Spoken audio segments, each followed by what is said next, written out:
നമസ്കാരം പ്രിയപ്പെട്ട പ്രേക്ഷകരെ, ദിനപത്രങ്ങളിലെ പ്രധാന വാർത്തകളിലേക്ക് ഏവർക്കും സ്വാഗതം. ഇന്ന് മെയ് 16 വെള്ളി. ചരിത്രത്തിൽ ആദ്യമായി 2 വനിതകളെ ഉൾപ്പെടുത്തി മുസ്ലിം ലീഗ് ദേശീയ സമിതി ഭാരവാഹികളെ പ്രഖ്യാപിച്ചു. വയനാട് പനമ്പരം ബ്ലോക്ക് പഞ്ചായത്ത് മുൻ അംഗവും വനിതാ ലീഗ് അഖിലേന്ത്യാ സെക്രട്ടറിയുമായ ജയന്തി രാജൻ, ചെന്നൈ കോർപ്പറേഷൻ കൗൺസിലർ ഫാത്തിമ മുസാഫർ എന്നിവരെയാണ് അസിസ്റ്റന്റ് സെക്രട്ടറിമാരായി ഉൾപ്പെടുത്തിയത്. ഈ മാസം 20 നടത്താനിരുന്ന അഖിലേന്ത്യാ പണിമുടക്ക് ജൂലൈ 9 മാറ്റിയതായി തൊഴിലാളി സംഘടനകളുടെ ഏകോപന സമിതി അറിയിച്ചു. തൊഴിൽ കോഡുകൾ പിൻവലിക്കുന്നതടക്കമുള്ള ആവശ്യങ്ങൾ ഉന്നയിച്ചാണ് പണിമുടക്ക് പ്രഖ്യാപിച്ചിരുന്നത്. പഹൽഗാം ഭീകരാക്രമണവും തുടർന്നുള്ള ഇന്ത്യ പാകിസ്ഥാൻ സംഘർഷവും കണക്കിലെടുത്താണ് പണിമുടക്ക് മാറ്റിയത്. വഞ്ചിയൂരിൽ ജൂനിയർ അഭിഭാഷകയെ ക്രൂരമായി മർദ്ദിച്ച സംഭവത്തിൽ പ്രതിയായ അഭിഭാഷകൻ ബെയ്ലിൻ ദാസ് അറസ്റ്റിൽ. കാറിൽ സഞ്ചരിക്കുന്നതിനിടെ ബെയ്ലിൻ ദാസിനെ കഴക്കൂട്ടം സ്റ്റേഷൻ കടവിൽ നിന്നാണ് തുമ്പ പോലീസ് പിടികൂടിയത്.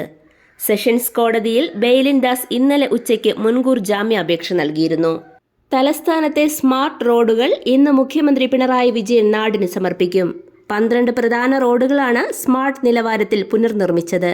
2019 ആരംഭിച്ച ജോലികൾ വിവിധ കാരണങ്ങളാൽ വൈകി 6 വർഷത്തിനു ശേഷമാണ് പൂർത്തിയാകുന്നത്.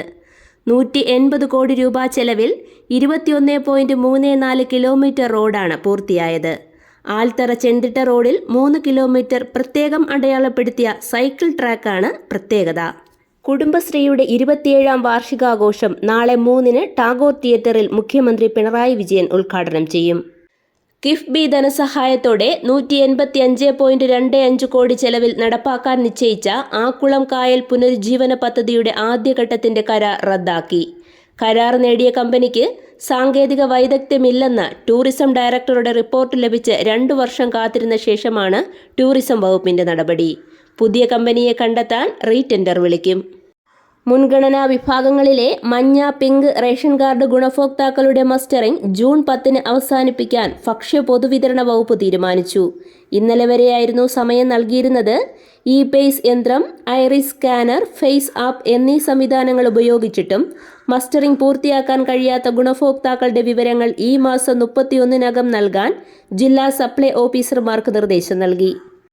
വഖഫ് നിയമത്തിലെ പുതിയ ഭേദഗതികൾക്കെതിരായ ഹർജികളിൽ വാദം കേൾക്കുന്നതിനിടെ 1995 വഖഫ് നിയമം ചോദ്യം ചെയ്തുള്ള ഹർജികൾ പരിഗണിക്കില്ലെന്ന് സുപ്രീം കോടതി ചീഫ് ജസ്റ്റിസ് BR ഗവായ് വ്യക്തമാക്കി.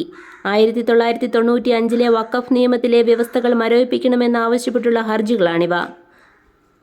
കേണൽ സോഫിയ ഖുറേഷിക്കെതിരെ വിദ്വേഷ പരാമർശം നടത്തിയ മധ്യപ്രദേശിലെ BJP മന്ത്രിക്ക് സുപ്രീം കോടതിയുടെ പരോക്ഷ വിമർശനം. മന്ത്രി പദവിയിലിരിക്കുന്ന ആളിന്റെ ഓരോ വാക്കും ഉത്തരവാദിത്തോടെ വേണമെന്നായിരുന്നു ചീഫ് ജസ്റ്റിസ് BR ഗവായിയുടെ പ്രതികരണം. ജൂൺ 1 മുതൽ ടെൻഡർ പ്രാബല്യത്തിൽ വരുന്ന പദ്ധതികൾക്ക് പരിസ്ഥിതി, വനം, വന്യജീവി അനുമതികൾ, ഭൂമി ഏറ്റെടുക്കൽ എന്നിവയിൽ സമയപരിധി കർശനമാക്കി ദേശീയപാത അതോറിറ്റി. നിർമ്മാണത്തിലെ കാലതാമസവും കരാർ തർക്കങ്ങളും ചെലവ് വർധനയും ഒഴിവാക്കുകയാണ് ലക്ഷ്യം. തിരുവനന്തപുരം വിമാനത്താവളത്തിലൂടെ യാത്ര ചെയ്തവരുടെ എണ്ണത്തിൽ 10% വർധന. 2024 ഏപ്രിൽ 1-നും 2025 മാർച്ച് 31-നും ഇടയിൽ 48 ലക്ഷം യാത്രക്കാരാണ് തിരുവനന്തപുരം വിമാനത്താവളം ഉപയോഗിച്ചത്. ഒരു സാമ്പത്തിക വർഷത്തെ ഏറ്റവും ഉയർന്ന കണക്കാണിത്. ഇതിൽ 25 ലക്ഷം ആഭ്യന്തര യാത്രക്കാരും 22 ലക്ഷം രാജ്യാന്തര യാത്രക്കാരുമാണ്. ജമ്മു കശ്മീരിലെ അവന്തിപുരയിൽ 3 ഭീകരരെ സുരക്ഷാസേന വധിച്ചു. പഹൽഗാം ഭീകരാക്രമണത്തിലെ മുഖ്യപ്രതികൾ കൊല്ലപ്പെട്ടുവെന്ന് പ്രചരിച്ചെങ്കിലും അന്വേഷണ ഏജൻസികൾ സ്ഥിരീകരിച്ചിട്ടില്ല.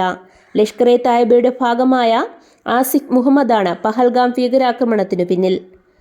3 ദിവസത്തിനിടെ 6 ഭീകരരെയാണ് അതിർത്തിയിൽ സുരക്ഷാസേന കൊലപ്പെടുത്തിയത്. ചൊവ്വാഴ്ച ജമ്മുവിലെ ഷോപിയാനിൽ 3 ലഷ്കർ-എ തായ്ബ ഭീകരരെ വധിച്ചിരുന്നു. ഓവർടേക്കിങ്ങിന്റെ പേരിലുള്ള തർക്കത്തെ തുടർന്ന് യുവാവിനെ കാറിടിച്ചു കൊന്നു. 24 വയസ്സുകാരനായ ഐവിൻ ജിജോയാണ് കൊല്ലപ്പെട്ടത്.